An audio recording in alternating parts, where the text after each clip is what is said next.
को ऐसे नहीं शुरू से दिखाता हूँ। Hello everyone, welcome to my other video. কেমন আছো তোমরা সবাই? আই হোপ সবাই ভালো আছো। দিনটা ছিল 1 জানুয়ারি আর আমরা গিয়েছিলাম নেপালে হ্যাপিল্যান্ড পার্কে। তো আমরা কিভাবে গেলাম বা কিভাবে যেতে হবে, ওখানে কত রকমের অ্যাক্টিভিটিস রয়েছে, আমি সব কিছু ডিটেলস বলে দেবো। যারা যেতে চাচ্ছ কিন্তু কিছুই জানো না, তাদের জন্য ভিডিওটা খুবই হেল্পফুল হবে। এর জন্য তোমাদের ভিডিওটা খুব সুন্দরভাবে ফার্স্ট টু লাস্ট দেখতে হবে। তো ভিডিওটা স্ক্রিপ্ট না করে এন্ড পর্যন্ত দেখো।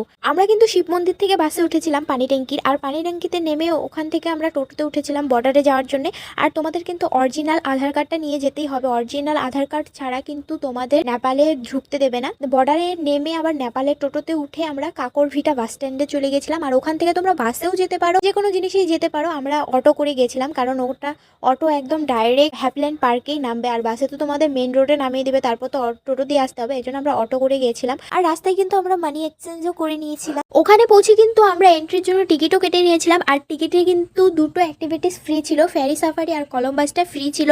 আর টিকিটগুলো নেপালি কারেন্সিতে পার হেড 200 করে পড়েছিল, আর ইন্ডিয়ান কারেন্সিতে 130 করে পড়েছিল। আমি সবকিছু বলে দিচ্ছি যাতে তোমরা ঠকে না যাও। অনেকে আছে টিকিটগুলো ভালো করে খেয়াল করে দেখে না আর ফ্রি অ্যাক্টিভিটিসগুলো মিস করে ফেলে। এর জন্য আমি ভালোভাবে বলে দিচ্ছি। আর জায়গাটা সিরিয়াসলি এতটা সুন্দর কি আর বলবো, তোমরা পুরো ভিডিওটা দেখো বুঝতে পারবে। আর একটু যেতে না যেতেই ফটো তোলার জোন একদম রেডি। মানে কতগুলো তো আমার শুধু ফটোই আছে, ভিডিও ক্লিপস নেওয়া হয়নি। আর এখন কিন্তু আছি হ্যাপিল্যান্ডের এয়ারপোর্টে। প্লেনে ওঠার জন্য কিন্তু আমাদের টিকিট কাটতে হয়েছে। নেপালি কারেন্সিতে কিন্তু 60 রুপিস করে ছিল পার হেড, আর ইন্ডিয়ান কারেন্সিতে কিন্তু 30 রুপিস করে ছিল। আর এখানে সব থেকে বিশেষ হলো এই তাজমহল। এখানে কিন্তু তোমরা অনেক জায়গা ফিল করতে পারবে। এখানে কিন্তু সুইমিং পুলও রয়েছে, কিন্তু এখন ঠান্ডার দিন বলে এইভাবে আছে। আর তোমাকে কিন্তু এখানে বালি বালি ফিলও করাবে। বালিতে যে সুইং আছে এখানেও কিন্তু আছে, কিন্তু আমরা উঠতে পারিনি। আমরা যেহেতু 1 জানুয়ারি দিন গিয়েছিলাম, অনেকটা ভিড় ছিল, অনেকটা লাইন লেগেছিল ওখানে, এই জন্য আমরা উঠিনি। আর প্যারিসেরও ফিল করাবে, কারণ প্যারিসের এফেল টাওয়ারও এখানে তোমরা দেখতে পারবে। মানে সব কিছুই দেখতে পারবে তোমরা এখানে।